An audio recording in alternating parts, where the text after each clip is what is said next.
Na Prever FM, você começa o dia bem informado. Agora 7h27, voltamos com o primeiro jornal nesta manhã de quinta-feira aqui na Prever FM. E para a nossa entrevista número 895, já está aqui no estúdio a Beatriz Maria de Carvalho, diretora pedagógica da APAE Botucatu. Hoje, dia 2 de abril, é o Dia Mundial de Conscientização do Autismo. E esse vai ser o nosso assunto com a Beatriz. Bom dia, obrigado mais uma vez pela presença. Bom dia a todos, bom dia para vocês aqui do estúdio, bom dia para todo mundo que está ouvindo a gente, os alunos lá da APAE, as famílias, né, os nossos funcionários, um bom dia especial para todo mundo.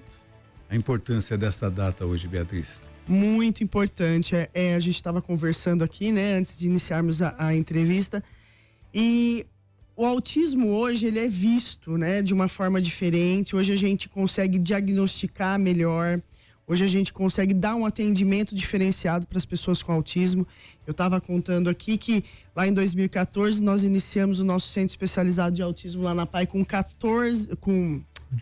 duas pessoas, né? Lá em 2014, 2 pessoas. E hoje eu tenho 110 alunos atendidos no nosso centro especializado em autismo, né? 2 pessoas em que ano? 14. Em 2014. 12 anos. Em 12 anos, 110 pessoas atendidas multiplicou hoje. Por 100. Não, pois é. Não por 50, né? E aí, nós temos também, hoje nós oferecemos mais 2 serviços lá que atendem pessoas com autismo, que é a estimulação precoce, né? Que é o CAC, que é o Centro de Atenção à Criança. Então, a criança nasceu com alguma deficiência visível ou está com algum atraso no desenvolvimento. Vamos dar um exemplo simples. Ele tem 2 aninhos e ele não fala. Com 2 anos, a criança já tem uma gama enorme de palavras que ela tem que estar falando, já faz frase, já pede. Ele não fala, tem um atraso no desenvolvimento. Então, através das UBS, essas crianças são encaminhadas para a APAE e lá pode ser dado o diagnóstico e é feito. Tem uma graduação, tipo 1, 2, 3, 4 graus? Tem, os níveis tem. Só falar o outro trabalho que a gente tem, eu já vou te falar isso. Nós temos também um trabalho agora que iniciou agora nesse mês agora de março, que é um trabalho do Pronas, né? Que é um projeto do Pronas. O que é o Pronas? É um projeto do Ministério da Saúde, tá? Então a gente está atendendo autistas de 2 a 12 anos de todo o Polo Cuesta. Então também via UBS. Pra cá do APAE de Botucatu. Aqui na APAE de Botucatu. Então a gente, além desses 110 alunos que nós atendemos diariamente lá na APAE. O Polo Cuesta só tem APAE em Botucatu ou tem nas outras? Tem nas outras também, mas quem está oferecendo esse serviço, como é um projeto que fomos nós da APAE que escrevemos, né? Nós conseguimos pelo Ministério da Saúde a APAE de Botucatu só que está atendendo, né? Temos a São Manuel que tem o SER também, que é um serviço de atendimento. Mas aqui esse serviço oferecido para são 13, né, cidades do Polo Cuesta? Godinho que está mais 13, na parte. né? São, né? Isso. São 13 cidades, a gente oferece esse serviço de fono, TO, físio, psico, né, neuropediatra, nutricionista, exclusivamente para autistas de 2 a 12 anos, tá? E você perguntou dos níveis, então, né? Temos sim. A partir de que nível eu tenho que, sei lá, buscar ajuda, acho que tem que buscar em qualquer nível, qualquer né? nível. Mas em que nível que a pessoa tem não diria nem limitação, mas tem que ter um cuidado mais especial. Tá, vamos lá. Então a gente tem o nível 1, que são autistas mais leves. Existe também o comprometimento, mas é um pouco mais sutil, um pouco mais leve, né? Existe mais autocontrole para essa pessoa. A partir do nível 2 e 3, moderado e severo, nós temos aí níveis mais complexos para ser atendidos. Porque o que acontece? As pessoas com autismo, o que é o autismo? É uma condição neurológica. Não é uma doença, é uma condição neurológica que leva essa pessoa a ter dificuldades intensas na comunicação, na interação social, porque quem não se comunica não interage socialmente de forma adequada. Quando eu não interajo socialmente, eu não consigo dizer para você o que eu estou sentindo. Olha, eu tô aqui com... acordei com dor de cabeça. Eu não consigo te dizer. E isso vai aumentando. A minha dor de cabeça vai ficando pior. E eu não consigo te falar. Isso vai me levar a quê? A ter uma crise sensorial. Eu vou me bater, eu vou me agredir, eu vou te bater porque eu quero te dizer e eu não consigo. Certo? No nível 1, quais são as características? As características são sempre as mesmas. O que acontece é o nível de intensidade que ela se projeta em você pela sua Pela condição do seu autocontrole, certo? No nível 1, há um maior autocontrole. Eu também vou ter dificuldades de comunicação, eu também vou me isolar socialmente, eu vou ter várias dessas características, tá? Mas eu consigo me controlar melhor. Já no nível 2 e 3, isso é muito mais intenso. No nível 2, é uma intensidade mediana, você ainda consegue agir melhor. No nível severo, nível 3, é uma dificuldade intensa de comunicação. É uma questão sensorial, que é muito importante a gente falar. O que são as questões sensoriais? Só pra gente entender, tá? Eu sou uma pessoa típica. Lembrando que a gente não fala, eu sou normal. Eu sou pessoa típica. A gente tem que ver bem como a gente fala, porque é muito desagradável falar, eu sou normal, você não é. Poxa, pejorativo, né? Ninguém é normal, então, pois é. Mas eu sou pessoa típica, né? Eu sou uma pessoa típica com comportamentos típicos e você, pessoa com deficiência. Não é portador, não é nada disso. Pessoa com deficiência, simples assim, tá bom? E aí a gente vai dizer o seguinte, eu, pessoa típica, como que eu reconheço o mundo? Como que eu percebo o mundo? Através dos meus órgãos do sentido. Eu vejo, eu sinto o cheiro, eu sinto o gosto, é o toque, é a textura da roupa, eu sinto, né? Eu ouço, eu tenho, né? As questões, né? O barulho e tal. Pessoa com autismo, tá? O que acontece? Essas questões sensoriais, falando de uma maneira muito simples, elas são um pouco ali bagunçadas, tá? Elas são hipersensíveis em alguns momentos ou hipossensíveis, mas a maioria é hipersensível. Então, por exemplo, nós estamos aqui agora. Todo mundo está percebendo que existe um barulhinho aqui, não existe? Deve ser do ar-condicionado, ou das próprias luzes, ou dos computadores. Para nós é imperceptível. Nós estamos aqui. De repente, esse barulho para uma pessoa com autismo vai incomodar ela. Essa luz intensa que nós temos aqui, para nós não incomoda em nada. Pode até cansar no fim do dia, mas eu tenho autocontrole para não me incomodar de uma forma que eu venha me autoagredir ou ficar extremamente nervosa com isso, né? Eu posso estar lá vamos supor, no shopping. Eu entro no shopping center, é um lugar que tem 1 milhão de estímulos, tá? A gente não percebe, mas você entra lá, tem som, tem a temperatura diferenciada, o cheiro, tá? Você passa lá na frente do cinema, é aquele cheirão de pipoca. Você passa lá na praça de alimentação, cheira bacon, cheira frango frito, cheira não sei o quê. Nós não percebemos. O autista, para ele é hipersensível isso. E pode levar ele a ter uma crise. Ele capta melhor, então, todos os... Ele capta muito mais intensamente. Nós temos uma grande escritora que chama Temple Grandin. Na verdade, ela é uma PhD em veterinária. Ela já esteve no Brasil. Ela inventou várias formas mais humanizadas de abater os animais. Ela é incrível, a Temple. E ela tem autismo. E a Temple explica pra gente o quê? Que isso tudo chega a doer. Tá? Uma luz intensa, um som muito alto se torna uma dor fisiológica. Então, no caso dela, o fato de você ter autismo, ele não te limita absolutamente. Não. Ela é escritora, ela é PhD em PhD, e ela tem autismo. E ela tem um autismo que até os 4 anos ela não falava. Ela tem um autismo que era considerado severo e ela conseguiu se desenvolver, tá? Todo mundo tem o mesmo desenvolvimento? Não. A gente tem que entender que cada um é um e cada um dentro do seu desenvolvimento. Mas os autistas de nível 1, eles conseguem se alfabetizar, trabalhar muitas vezes, né?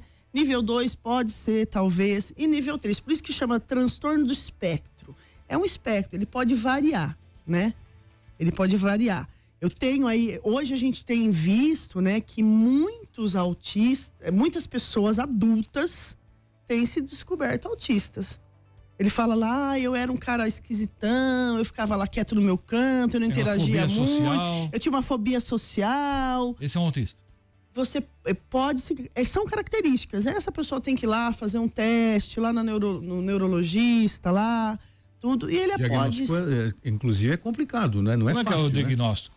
O diagnóstico é feito da seguinte maneira.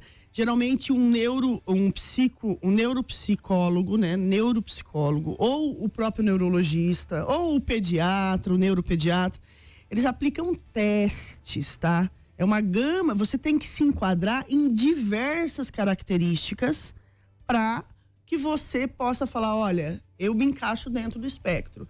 E aí, Pode ser feito pelo neuropsicólogo e é aí validado pelo neurologista, pelo neuropediatra ou pelo psiquiatra também, ou pode ser feito diretamente pelos médicos, né? O neurologista, o neuropediatra ou o psiquiatra, pode ser feito diretamente por eles. Mas é por teste? Não é um exame, ó, vou pôr um aparelho na sua cabeça e vou ver. Não existem exames, eu vou fazer uma tomografia, vou fazer um eletro. Não existe. Não é assim que se detecta. É através realmente das características, que são muito intensas, né? Como que a gente vê geralmente? Como que acontece geralmente? Algumas mães são muito. Se você não é mãe de primeira. Quando você é mãe de primeira viagem, eu acho que é um pouquinho mais complicado. Essa é uma percepção que eu tenho, assim na mesmo. verdade. É assim, é o jeito dele. Às vezes faz tempo que não tem uma criança lá na sua casa, né? Você já não consegue identificar muito bem. Isso é uma percepção que eu tenho pela minha experiência, tá? De 26 anos lá na PAI, né? Trabalhando com educação especial. Eu acho que eu tenho um autista em casa e não sabia, tá? A gente começa a falar. Não passa nesse teste de jeito nenhum. Então a gente começa a falar das características, a gente começa às vezes a se identificar, né? Em algumas características. Mas o que acontece? Aí essa criança, aí a mãe já tem um filho e ela tem um segundo filho. Ela começa a perceber que o desenvolvimento tá diferente um do outro, que tá demorando muito para falar, que não gosta do toque, que chora muito, que vai na festinha de aniversário e não suporta ficar lá, né? Porque vamos numa festinha de aniversário de criança, também é um lugar cheio de estímulo. Tem gritaria, tem cheiro de salgadinho, tem às vezes palhaço, tem cama elástica, tudo pef, aquele barulhão. Tem um monte de estímulos que para nós, pessoas típicas, tá de boa. Apesar, eu não gosto muito de som alto, eu não gosto muito disso, mas eu não me descontrolo no ambiente por conta de um estímulo, né? Essa é a nossa diferença, né? Eu não me descontrolo, eu não gosto de som alto, mas eu não me descontrolo se eu tô num lugar que tem som alto. Eu não gosto do cheiro disso, que me incomoda demais, me faz mal, mas eu não me descontrolo por causa do cheiro, certo? Muitos autistas, eles se incomodam de uma forma que eles não suportam estar naquele ambiente, né? Um barulho repetitivo, pode ser que ele não suporte. Mas não suporte um som alto, um barulho repetitivo. Vocês não veem muitos autistas hoje usando abafadores? Para quê? Para diminuir a intensidade do som, para que ele se sinta mais confortável, né? No jogo de São Paulo contra o Internacional, inclusive, as crianças autistas entraram todas com abafador. Entraram no campo? Entraram no lá campo no com os Corinthians jogadores. tem um espaço para eles também. também. Isso que eu ia falar, Exatamente. Ontem foi uma alusão ao dia do autismo, então eles entraram todos com abafador e foi explicado que é exatamente por isso. Né? Exatamente. Imagina um estádio de futebol, o barulho, a hora que a torcida resolve lá gritar gol, como é que seria para eles? Insuportável, tá? Então, o que acontece? Hoje a gente tem vários lugares que se atentam já a isso. Então, nós temos estádios de futebol, shows, lugares, não só ao autismo, mas com a pessoa com deficiência como um todo, né? Acesso, né? aos locais mais bem ambientados para que essa pessoa possa se sentir mais confortável e tenha o direito, que é uma grande coisa que a gente tem que dizer, uma importância muito grande, que essa pessoa tem o direito de estar. Porque o que acontecia antigamente? Pessoa com deficiência você via na rua? Não, a gente não via. Isso aqui não tinha na nossa época. Não tinha, parece que não existia. Eles eram o quê? Escondidos? Exatamente, sempre foram escondidos. Família. Existia uma crença muito, né? Uma ignorância muito grande. É castigo de Deus. Castigo de Deus. Não, a culpa é da mulher, a culpa é sua. Se o filho é deficiente, é culpa da mulher. Terrível. Isso não é real. Só que tem um detalhe, Beatriz. A gente está falando de antigamente, mas isso acontece ainda hoje. Também. Estou com uma pergunta aqui, eu vou preservar o nome da pessoa aqui, obviamente, mas ele faz uma pergunta que engloba tudo isso que a gente está falando e pode servir como orientação. Pois não. Ele diz o seguinte, bom dia, doutora, onde posso pedir ajuda? Doutora. Meu filho é autista, e eu entendo aqui que eles são separados, a mãe é negligente e não leva para nenhuma terapia. Onde posso denunciar? Então, Conselho tutelar. E isso traz aqui uma situação que deve se repetir. Embora a gente tenha aumentado o acesso, embora a gente tenha desconstruído essa questão de que tem que ficar escondido, muita gente. Aí é uma negativa da mãe, né? A mãe não quer aceitar. E aí, o que fazer nesse caso? Ele pode denunciar no Conselho Tutelar, né? Acredito que seja. Não sei se eu estou dando a informação errada. Se eu estiver, algum ouvinte, por favor, me corrija, que estiver ouvindo. Mas acredito que é uma negligência. Ele pode fazer uma denúncia. É comum esse tipo de denúncia? O que é comum? Vamos lá. O que eu posso te falar? É difícil aceitar que você tem um filho com deficiência. Tá? É complexo isso tudo. Você idealizou um filho com deficiência? Você tem filhos? Tenho. Você idealizou filhos com deficiência? Não. Era isso que você queria? Você quer o quê?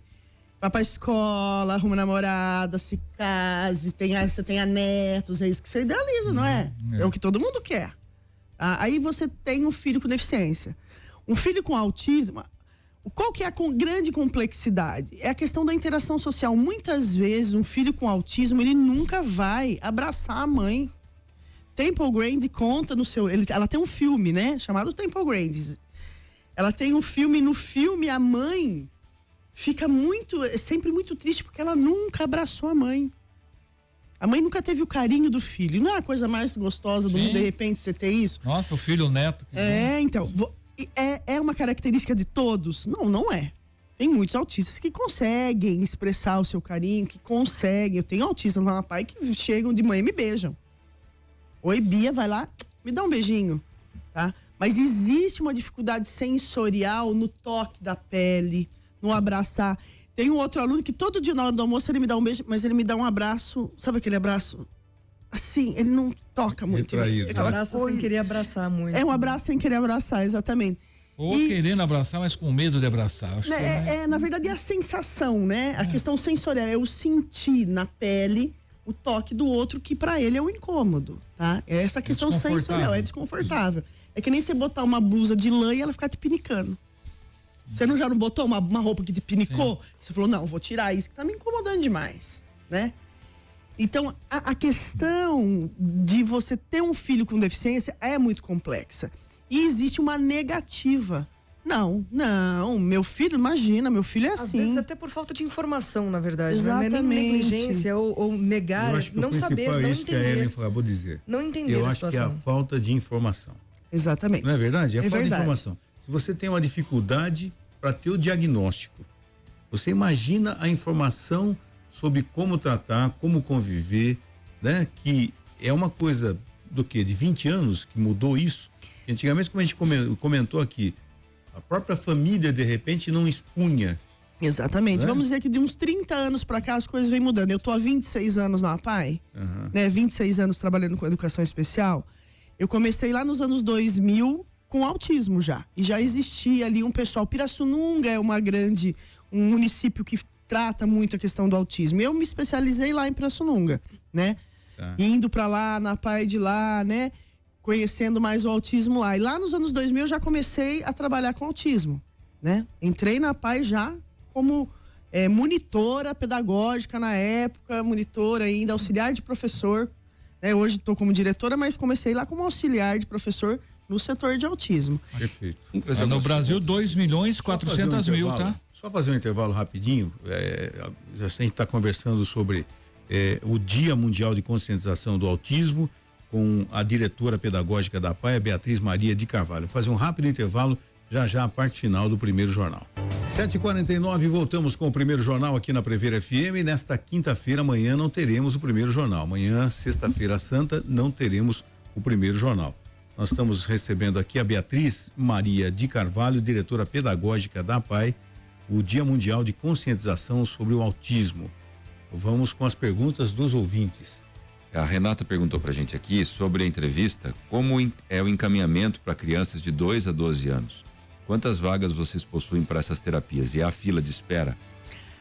Bom, fila de espera sempre há, o encaminhamento é através da UBS, tá? Então você vai na sua UBS de referência lá, e aí lá, através lá, né, da consulta que você vai fazer lá, há o encaminhamento, tá?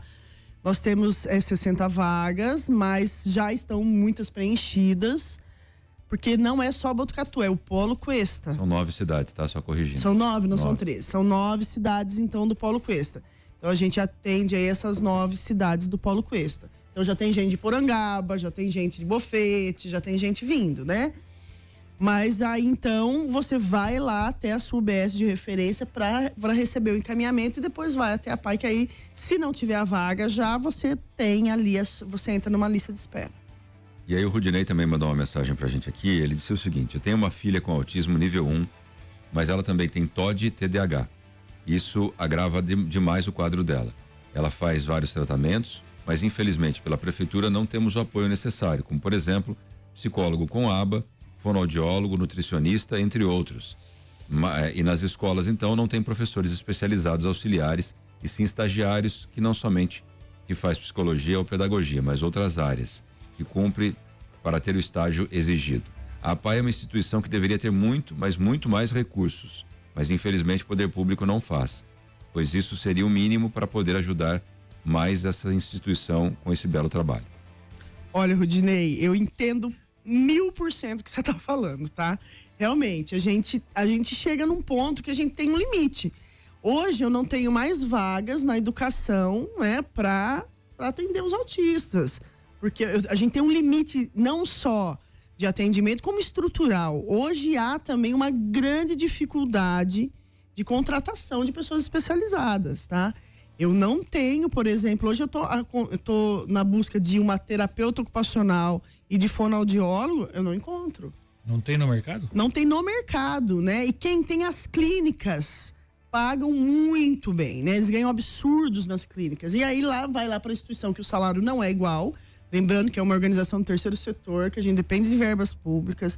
Nós não conseguimos pagar um salário equivalente ao que uma clínica paga. Eu não consigo contratar, certo? Não, é um profissional que não existe no mercado.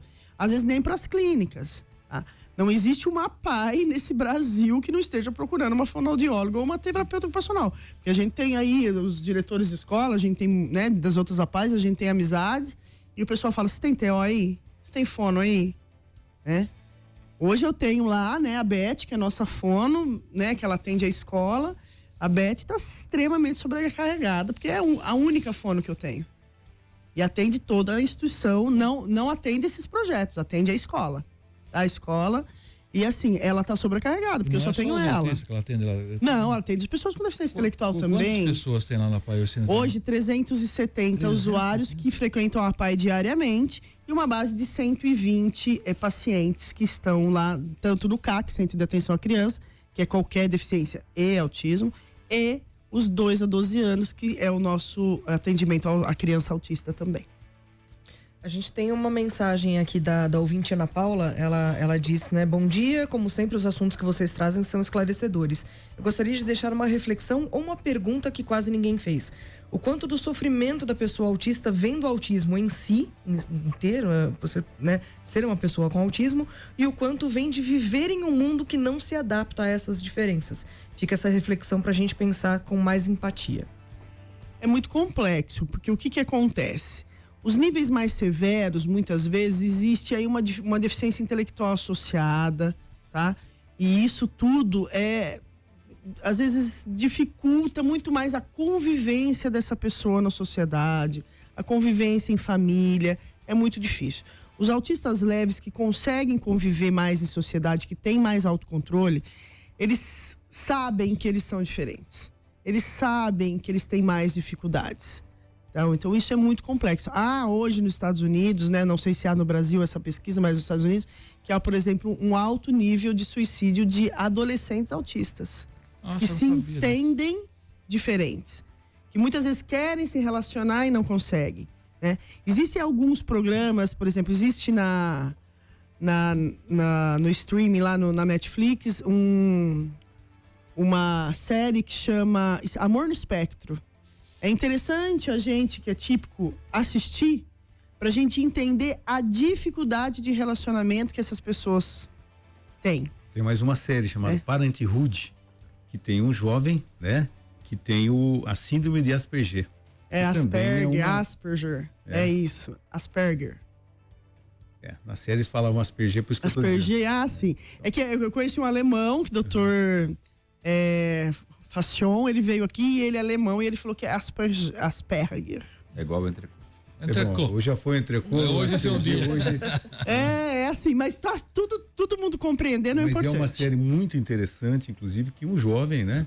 E quando ele não tem, de repente, uma coisa que para ele seria normal, uma aceitação, por exemplo, ele é um pré-adolescente Quando de repente ele acha que ele podia namorar aquela menina e a menina fala que não é isso que ela quer e não sei o quê, ele já se revolta com tudo, sabe? Então, e mostra realmente como a gente está atrasado no conhecimento, no trato, né? Com o autismo. Acho que você falou uma palavra fundamental aí. É conhecimento e informação, que você também disse, né? Informação. O que vocês vão fazer lá na PAI no dia da conscientização do autismo? Vão fazer passeado? Vamos dar informação. A gente tá indo em todas as rádios, tá? Saindo daqui eu vou na Muni também, na Municipalista, porque a gente quer dar informação. A gente precisa entender o que é. Quando eu entendo o que é, eu mudo a minha visão sobre aquilo. Uma coisa que eu não entendi. Você Pois estava não. me dizendo aqui que 81% é Genético herdado. genético herdado. Tá, eu consigo compreender isso.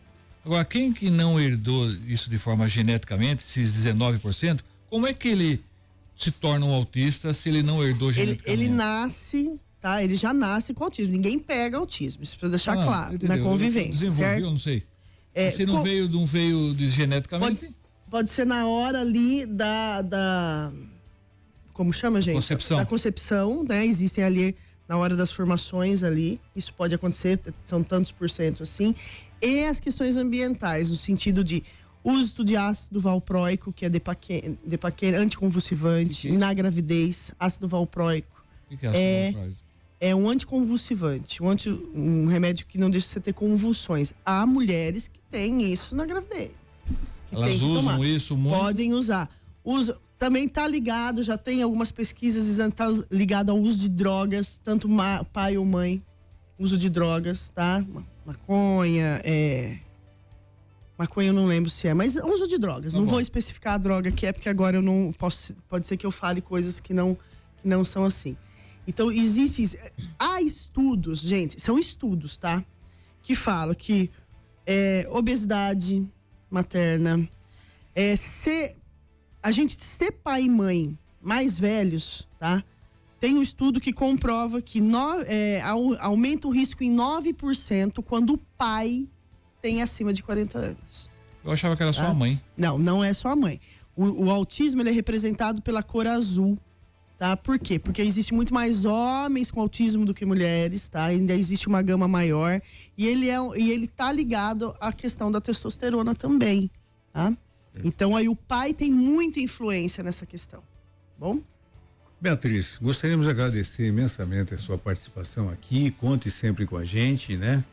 E qualquer novidade, disponha.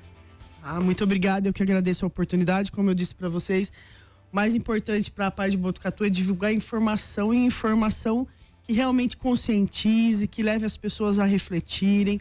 Então a gente está lá sempre disposto a isso, a dar informação. Eu agradeço a oportunidade, a PAI agradece a oportunidade e espero que, se alguém quiser conhecer a PAI, conhecer o nosso trabalho, também a gente está lá sempre disposto a receber todo mundo. É só ligar lá, 3811-1310, conversar com o pessoal da assistência social e agendar uma visita e conhecer o trabalho que a PAI realiza. Ok, muito obrigado, bom dia. Você ouviu Primeiro Jornal Prever FM.